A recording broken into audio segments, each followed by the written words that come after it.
Merci Madame la Présidente. Chers collègues, Madame la Ministre, le 18 décembre dernier, nous avons été plusieurs à vous interroger déjà sur le même sujet. Et effectivement, vous avez dit que vous vouliez faire la clarté. Mais entre-temps, de nouveaux éléments dans les médias sont venus alimenter la polémique. Et donc, effectivement, nous avons besoin de clarté. Alors, c'est vrai qu'il y a une situation du passé et qu'il faut se tourner vers l'avenir aussi. Maintenant, je vous avouerai que j'ai un certain agacement. J'ai été très mesurée la dernière fois, et je vais le répéter ici, il ne s'agit absolument pas d'une chasse à l'homme. Je crois qu'il faut dissocier M. Philippot, la fonction, le rôle qu'il a au niveau de la RTBF et la question de sa rémunération. Mais je le disais, un certain agacement d'apprendre les choses par voie de presse, alors même que la RTBF compte un conseil d'administration public. Il y a des commissaires de gouvernement qui vous y représentent également et qui représentaient les gouvernements précédents. Il y a un comité de rémunération qui a décidé à un moment donné. Et donc, la clarté, oui, la clarté pour l'avenir. Monsieur le ministre-président a annoncé un décret gouvernance pour se calquer sur ce qui se fait notamment en Wallonie. Mais quand même, des questions qui se posent sur le passé. Qui était au courant? Je veux dire, M. Philippot n'a pas tout décidé tout seul. À un moment donné, il a un contrat. Qui a validé les clauses de ce contrat? Qui était au courant? Qui savait quoi? Quelles sont les responsabilités? Je pense que la clarté sur les responsabilités sont essentielles, sont indispensables. Alors vous aviez dit la dernière fois que vous poseriez des questions à la RTBF. Est-ce que vous avez déjà obtenu des premiers éléments de réponse? La clarté, elle est indispensable pour nous, pour cette Assemblée. Elle est aussi indispensable par rapport au personnel de la RTBF qui, évidemment, vit des moments troubles en ce moment, mais également par rapport au public, au grand public, à l'ensemble des habitants de la Fédération Wallonie-Bruxelles. Voilà, la ministre, la question très simple, c'est quels sont les éléments pour faire le point sur la situation et son origine, j'insiste. Je vous remercie. Merci Madame Nikolic. Sur le même sujet, Monsieur Dupont, le parachute doré de l'administrateur général de la RTBF.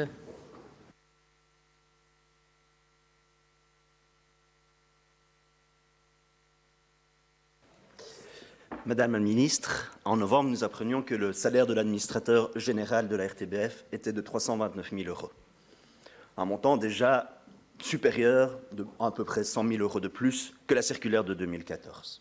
En décembre, pour ajouter à ça, nous apprenons qu'en fait ce montant est faux, qu'il est en fait de 375 000, voire 390 000 €. Et ça, c'est grâce au travail des journalistes qui ont pu analyser et détecter dans le rapport de la RTBF cette erreur sur l'année 2018, mais également sur l'année 2017.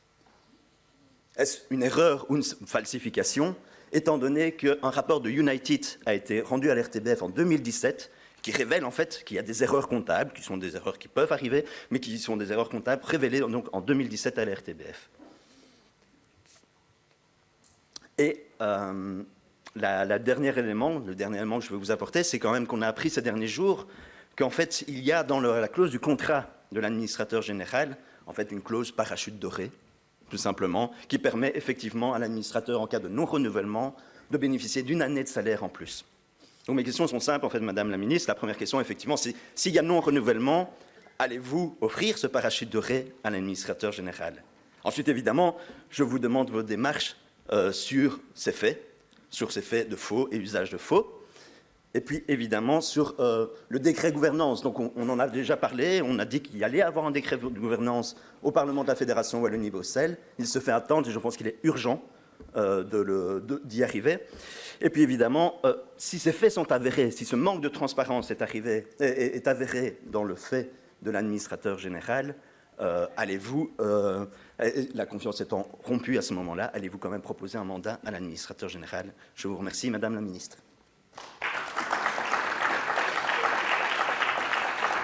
Merci. La parole est maintenant à Madame Linard pour sa réponse. Je vous remercie.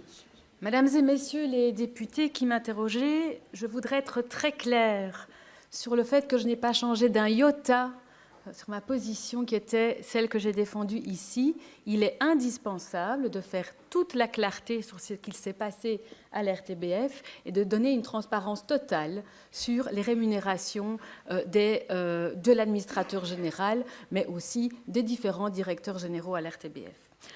Je n'ai pas changé d'un iota et j'ai été rejointe par le gouvernement qui a amplifié même ce que je vous disais ici au Parlement, c'est-à-dire que le 20 décembre, nous avons décidé conjointement de non seulement donner une mission de clarté aux commissaires à la RTBF, mais aussi à d'autres organes de contrôle que sont la Cour des comptes, l'audit interne et le réviseur d'entreprise.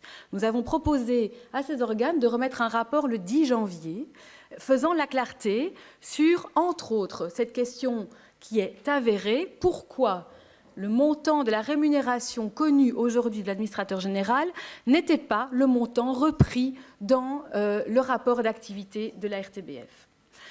Les commissaires et les autres organes font leur travail et j'ai reçu une demande, il y a quelque temps, des commissaires de pouvoir prolonger de quelques jours cette mission, prolonger au 15 janvier. 15 janvier, c'est aujourd'hui, pour pouvoir faire toute la clarté sur de nouveaux éléments qui ont été mis à jour et qui leur ont été communiqués en date du 8 janvier. On a accepté, j'ai communiqué cette demande au gouvernement, le gouvernement a accepté, au nom de la transparence et de la clarté, de pouvoir prolonger cette mission afin d'obtenir le plus d'éléments possible sur la question.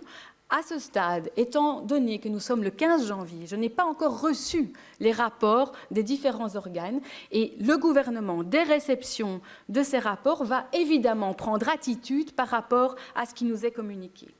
Par ailleurs, et même indépendamment de la situation actuelle de l'administrateur général et de sa rémunération, le gouvernement s'est engagé non seulement à un décret gouvernance plafonnant les rémunérations des détenteurs de mandats publics, mais en anticipation, nous avons proposé le 20 décembre aussi de travailler à un arrêté en phase avec le renouvellement de l'administrateur général, un arrêté qui plafonnerait aussi pour le futur la rémunération de cet administrateur général à un montant global qui rejoindrait celui de la Wallonie, à savoir le montant de 245 000 €. Cette proposition est sur la table du gouvernement. Nous y travaillons avec l'idée de pouvoir avancer en amont, évidemment, de la désignation du prochain administrateur général, quel qu'il soit. Et donc, je tiens à préciser que non seulement nous faisons la clarté et la transparence sur la situation actuelle, mais nous balisons fortement aussi le futur. C'est un engagement de la déclaration de politique communautaire. Et 3 mois après notre mise en place, nous avons commencé à travailler dessus. Et je sais que le ministre-président travaille à un décret plus global. Pour la dernière question, je sais que je dépasse un petit peu mon temps, mais il me semble important de pouvoir répondre à toutes les questions qui m'ont été posées. Sur la question de l'indemnité de sortie de l'administrateur général, il faut savoir que le gouvernement n'a aucune intervention en cette matière, puisque c'est ce qui est régi non seulement par le contrat de l'administrateur général, mais aussi par les lois du travail. Et donc, nous n'avons aucune intervention en la matière sur le sujet. Je vous remercie. Merci. Merci, Madame Linard. Donc, pour une réplique éventuelle, Monsieur Segers. Merci, Madame la Présidente. Madame la Ministre, merci de mettre en avant qu'après 123 jours, vous agissez, vous et votre gouvernement, avec rapidité, avec réactivité, mais également avec fermeté. Et c'est peut-être le terme qu'on choisira, puisque pour qu'une gouvernance s'assied correctement, il faut pouvoir tenir la position et pouvoir se dire qu'effectivement, la clairvoyance est nécessaire pour nos citoyens et pour nos citoyennes. Merci de maintenir le cap, garder la vision. J'entends qu'il y a une proposition d'arrêté qui va être amenée sur la table avant le renouvellement. Ça me paraît un acte politique fort, un acte politique courageux, et je pense que, en tout cas, notre groupe soutiendra ces avancées. Je vous remercie. Merci. Madame Nicolic, pour une réplique. Merci Madame la Présidente. Je remercie Madame la Ministre pour ses réponses. Maintenant, vous comprendrez que je reste sur ma faim puisque une série de réponses devront encore attendre un petit peu, mais je me réjouis de voir que l'ensemble du gouvernement a pris le problème à bras-le-corps et comme je le demandais à la tribune tout à l'heure, non seulement pour clarifier d'où on vient, mais aussi et surtout pour clarifier les choses pour l'avenir afin que chacun puisse avoir la totale transparence sur la situation lors du renouvellement ou du prochain contrat de l'administrateur général de la RTBF. Je ne doute pas que nous aurons l'occasion d'encore avoir des débats, mais j'espère que dorénavant nous aurons les réponses ici au sein de cette Assemblée ou de nos commissions et non plus dans les médias.